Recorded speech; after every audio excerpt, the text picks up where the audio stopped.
ચાલો મિત્રો, ગયા વખતે આપણે દહન અને જ્યોતવાળા પાઠમાં આગ લગાવતા શીખવાડ્યું કેવી રીતે લાગે છે, શા કારણે લાગે છે, ઓક્સિજનને કારણે એના જ્વલન બિંદુ સુધી પહોંચે છે અને પછી વસ્તુનું દહન થાય છે. આજે આપણે જોવાનું છે કે એના પર કંટ્રોલ કેવી રીતે કરવાનો, ભાઈ એને કાબૂમાં કેવી રીતે લેવાનો, એની ચર્ચા આપણે કરવાની છે. બરાબર છે? જુઓ,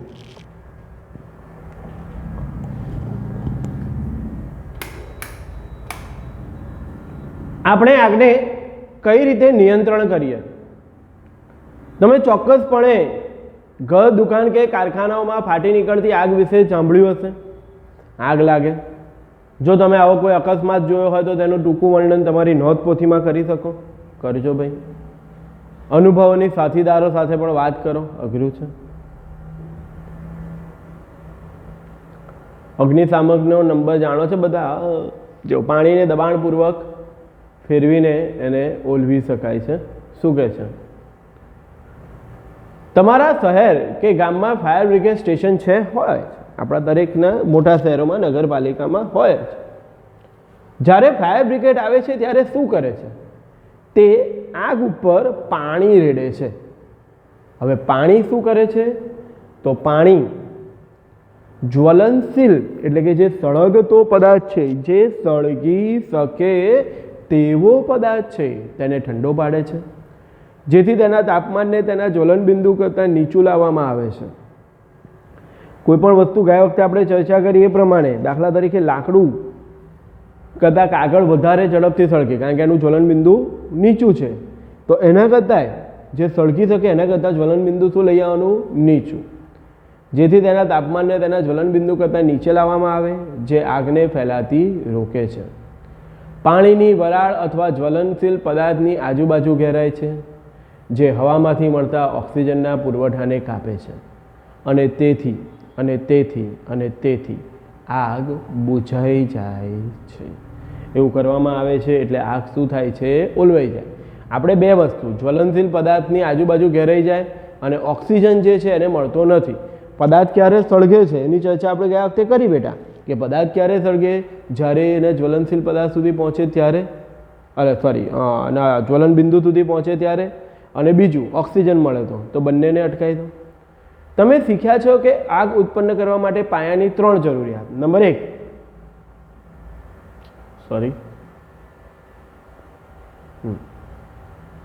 બળતણ, હવા અને ગરમી. કઈ કઈ 3 જરૂરિયાતો છે બેટા?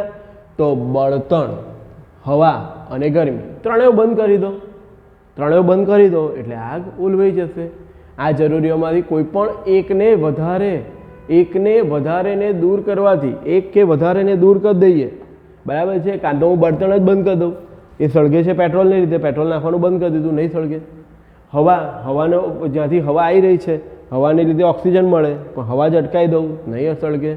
અને જ્વલન બિંદુ, પાણી નાખવું એટલે જ્વલન બિંદુ નીચું. ત્રણમાંથી કોઈ પણ એક વધારે કરીએ, એક કે વધારેને કરીએ એટલે આગને નિયંત્રણ કરી શકાય.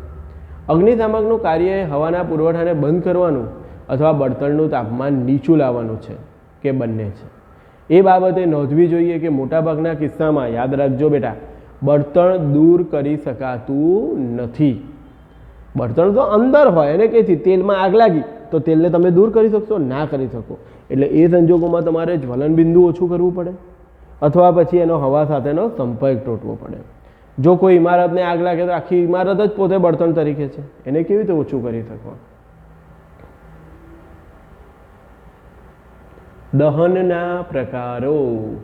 સળગતી દિવાસળી કે ગેસ લાઇટરને રસોડાના સ્ટવ નજીક લાવો, સાચવીને. હા, ગેસનું બટન ચાલુ કરો. તમે અવલોકન કર્યું, તમારી રીતે ગેસ સ્ટવ ન વાપરતો વાલીની મદદ લેવાની. તરત સળગે છે, બરાબર છે, પણ સાચવીને. આપણે જાણ્યું કે વાયુ ઝડપથી સળગે છે તથા ઉષ્મા અને પ્રકાશ ઉત્પન્ન કરે છે. જે ઝડપથી સળગે અને ઉષ્મા અને પ્રકાશ બંને ઉત્પન્ન કરે છે તેને ઝડપી દહન કહે છે. પેટ્રોલ, ડીઝલ, કેરોસીન, વાયુઓ એ બધા ઝડપી દહન છે. ફોસ્ફરસ જેવા પદાર્થ પણ ઓરડામાં તાપમાને, ઓરડાનું એટલે આપણું 27°C તાપમાન હોય તો ફોસ્ફરસ સળગવા માંડે.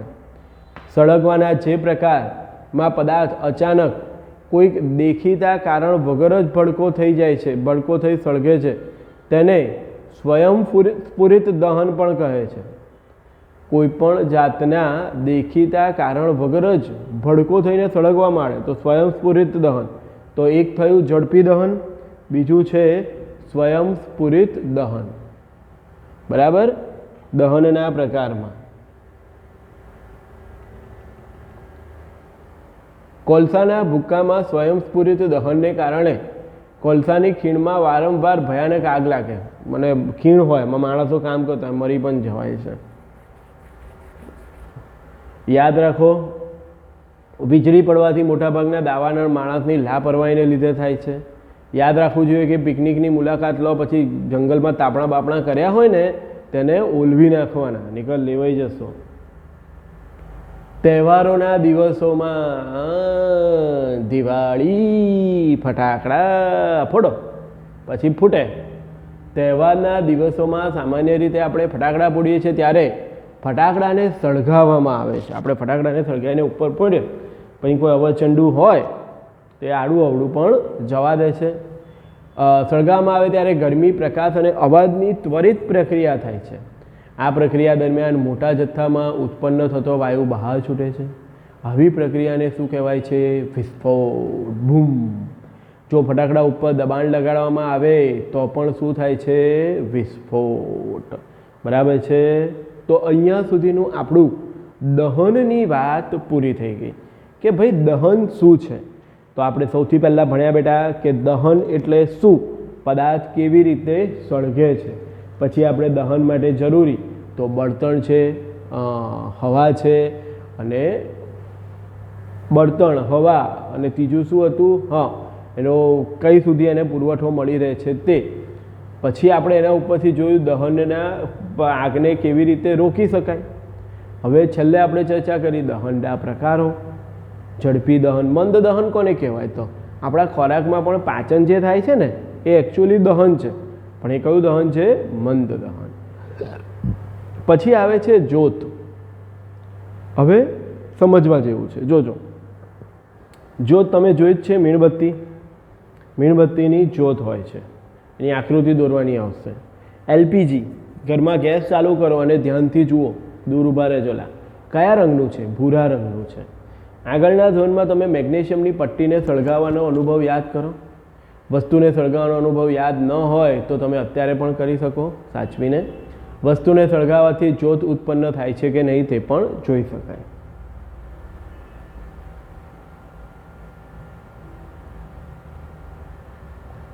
જ્યોતનું બંધારણ જુઓ. પ્રયોગ છે. એક મીણબત્તી સળગાવો સાચવીને. ચીપિયાની મદદથી નળીને પકડી રાખો તથા તેના એક છેડો સ્થિર હોય તેવી જ્યોતના ઘેરા ભાગમાં દાખલ કરો. કાચની નળીના બીજા છેડા પાસે સળગતી મીણબત્તી સળી લાવો. શું થાય છે? તમે જોઈ શકો છો કે જ્યોત દેખાય છે. તો એવું શું છે કે જે જ્યોત ઉત્પન્ન કરે છે? ગરમ વાટ પાસે મીણ ઝડપથી સળગે છે. જુઓ, બરાબર છે. આના કરતાં અહીંયા ઝડપથી સળગશે. બહુ પ્રેક્ટિકલ વસ્તુ છે. જે પદાર્થનું દહન દરમિયાન, યાદ રાખજો બેટા, બાષ્પીભવન થાય છે, જે પદાર્થનું તેના દહન દરમિયાન પદાર્થને જ્યારે આપણે સળગાવીએ અને એનું બાષ્પીભવન થાય છે અને તે જ્યોત આપે છે. ઉદાહરણ તરીકે કેરોસીન તથા પીગળેલું મીણ વાટ દ્વારા ઉપર ચડે છે અને દહન દરમિયાન તેનું બાષ્પીભવન થાય છે તથા જ્યોત ઉત્પન્ન કરે છે. રિપીટ. શું બેટા? પદાર્થનું તેના દહન દરમિયાન બાષ્પીભવન થાય છે, તે જ્યોત આપે છે, અને જ્યોત આપે એટલે કેરોસીન તથા પીગળેલું મીણ વાટ દ્વારા, જે મીણ છે તે પીગળે છે અને વાટ દ્વારા કઈ આવ્યું? ઉપર આવ્યું, અને દહન દરમિયાન તેનું બાષ્પીભવન થાય છે અને એટલે જ જ્યોત ઉત્પન્ન થાય છે. ખબર પડે? બીજી બાજુ કોલસાનું બાષ્પીભવન થતું નથી. કોલસો સળગે જ ખરો પણ બાષ્પીભવન નથી થતું. એટલે આમ જો તો કોલસો જ્યોત ઉત્પન્ન કરતો નથી. કોલસો સળગે ગરમી આપે પણ જ્યોત ઉત્પન્ન ના કરે, જ્યારે મીણબત્તી સળગે ગરમી આપે અને જ્યોત પણ ઉત્પન્ન કરે છે. પ્રવૃત્તિમાં શું મીણની વરાળ કાચની નળીમાંથી બહાર આવતી દેખાય છે? ઉત્પન્ન કરતી હતી. જ્યારે મીણબત્તીની જ્યોત સ્થિર હોય છે ત્યારે એ કાચની તકતી સ્લાઇડને અથવા કાચની તકતી અથવા સ્લાઇડને જ્યોતના પ્રકાશિત ભાગમાં દાખલ કરો. તેને ચીપિયા વડે 10 સેકન્ડ પકડી રાખો અને પછી હટાવી લો. તમે શું જોયું? જોજો. તમે નોંધશો કે જ્યોતની બહાર રહેલો તાંબાનો તાંબનો ભાગ કેવો થઈ જાય છે? લાળ ચોળ ગરમ એકદમ. એ દર્શાવે છે કે જ્યોત તેજસ્વી નથી. એવા ભાગનું તાપમાન ખૂબ જ ઊંચું છે. એટલે આ અંદરના ભાગનું તાપમાન જોઈએ ને તો બહુ જ ઊંચું, કે તાંબાનો તાર પણ એ પીગાળી દે છે. મધ્યનું તાપમાન. ખરી રીતે જ્યોતનો આ ભાગ સૌથી ગરમ છે. પાછળની આકૃતિમાં જોઈએ છે આપણે. ધાતુની ફૂંકવાની નળી વડે સોની જ્યોતના સૌથી બહારના ભાગમાં સોનું તથા ચાંદી પીગાળવા માટે હવા ફૂંકે છે. તેઓ શા માટે જ્યોતથી બહારના ભાગમાં હવા ફૂંકે છે? પહેલાં આ આકૃતિ સમજો.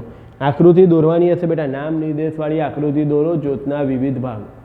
તો આ જ્યોતનો અંદરનો સૌથી ગરમ ભાગ છે, મધ્ય ભાગ છે, ઓછું ગરમ ભાગ અહીંયા આગળ સંપૂર્ણ દહન થઈ જાય છે, કારણ કે ઓક્સિજન મળે ને એટલે ભૂરા રંગનો, અંદર પીળા રંગનું એટલે અપૂર્ણ દહન, અને કાળા રંગનું એટલે ન દહન પામેલો ભાગ.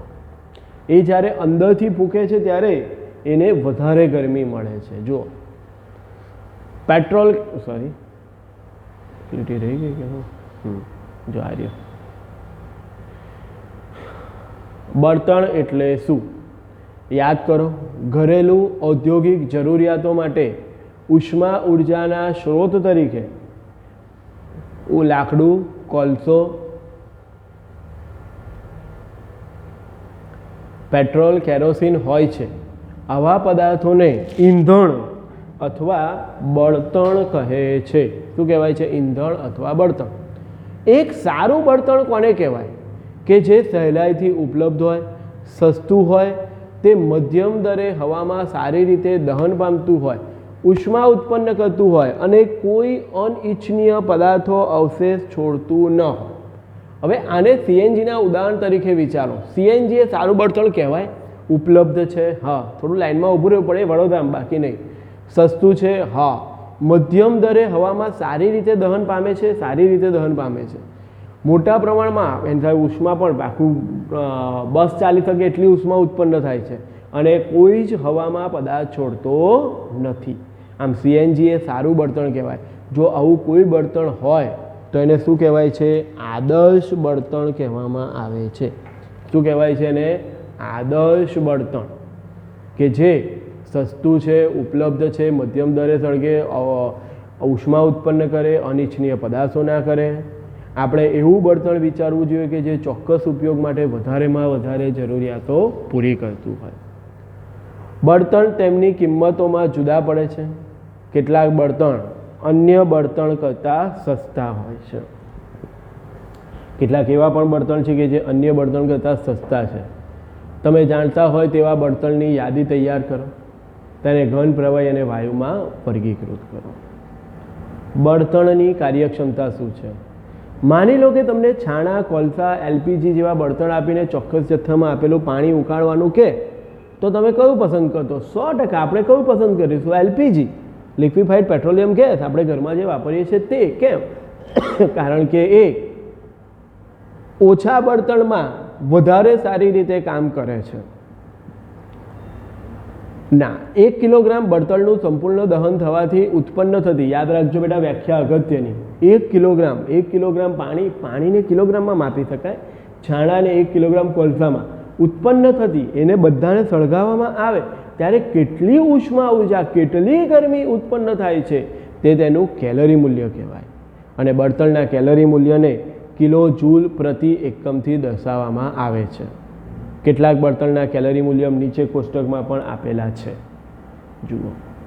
છાણાનું 6000 થી 8000, લાકડું 17 થી 22, કોલસો 25 થી 33, petrol 45000 kilo joule.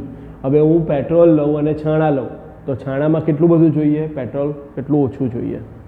Diesel kerosene આપેલું જ છે. હાઇડ્રોજનનું જુઓ બળતણ 1.5 લાખ છે, એકદમ સ્પીડમાં સળગી જાય છે. બળતણનું દહન થવાથી હાનિકારક પદાર્થોનું ઉત્પન્ન. હા, બળતણમાં રહેલો વપરાશ, બળતણનો વધી રહેલો વપરાશ પર્યાવરણ ઉપર નુકસાન કરતા છે. હા છે. કાર્બન ધરાવતા બળતણ જેવા કે લાકડું, કોલસો, પેટ્રોલિયમ વગેરે દહન ન થાય તો કાર્બન કણો છોડે છે. પૂરતું દહન, પૂર્ણ દહન ન થાય તો એ કાર્બનના કણો બાકી રહી જાય. આ સૂક્ષ્મ કણો ખૂબ જ ભયાનક પ્રદૂષકો છે. શ્વાસ સંબંધિત રોગો, અસ્થમા જેવા રોગો ઉત્પન્ન કરે.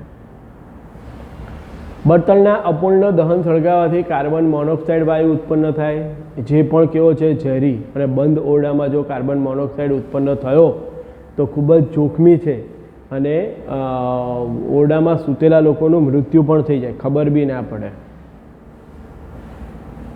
મોટાભાગના બળતણના દહનને લીધે કાર્બન ડાયોક્સાઇડ ઉત્પન્ન થાય છે. કાર્બન ડાયોક્સાઇડનું વધુ પ્રમાણ શું પ્રેરે છે?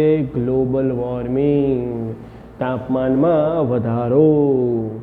ચોથું, કોલસો અને ડીઝલના દહનથી સલ્ફર ડાયોક્સાઇડ, બહુ ખરાબ વાયુ છે આ વાતાવરણમાં. જ્યારે આપણે પેટ્રોલ ડીઝલ બાળીએ ને, કોલસો એમાં હોય છે, ખૂબ જ ગુંગળામણ ઉત્પન્ન કરે અને સડો કરનારો વાયુ છે. પેટ્રોલ એન્જિનમાં નાઇટ્રોજન વાયુરૂપ ઓક્સાઇડ, એટલે નાઇટ્રોજન અને ઓક્સિજન, એટલે નાઇટ્રોજન ઓક્સાઇડ્સ ઉત્પન્ન કરે. સલ્ફર અને નાઇટ્રોજન ઓક્સાઇડ એ પાછા પાણીમાં ભળે, એટલે સલ્ફ્યુરિક એસિડ, સલ્ફરનું ઓક્સિજન, સલ્ફર ઓક્સાઇડનું પાણી સાથે એટલે સલ્ફ્યુરિક એસિડ, અને નાઇટ્રોજન ઓક્સાઇડનું પાણી સાથે એટલે નાઇટ્રિક એસિડ ઉત્પન્ન કરે, અને એ વરસાદ સ્વરૂપે નીચે આવે તો એને એસિડ વર્ષા કહેવાય. ખેતીના પાક, ઇમારતો, જમીન માટે હાનિકારક છે. આપણું તાજમહેલને બી નુકસાન પહોંચાડ્યું છે. પેટ્રોલ ડીઝલ બળતણમાં હવે સીએનજીનો ઉપયોગ થાય છે, કારણ કે સીએનજી ખૂબ જ ઓછા પ્રમાણમાં હાનિકારક ઉત્પન્ન કરે છે અને સ્વચ્છ બળતણ છે. પડે ખબર પાઠમાં, બરાબર છે. ધ્યાનથી 2 વખત વિડીયો જુઓ. આને જ રિલેટેડ પ્રશ્નોના જવાબ હવે આપણે કરીશું ગાઈડમાં. ઓકે, જય શ્રી કૃષ્ણ.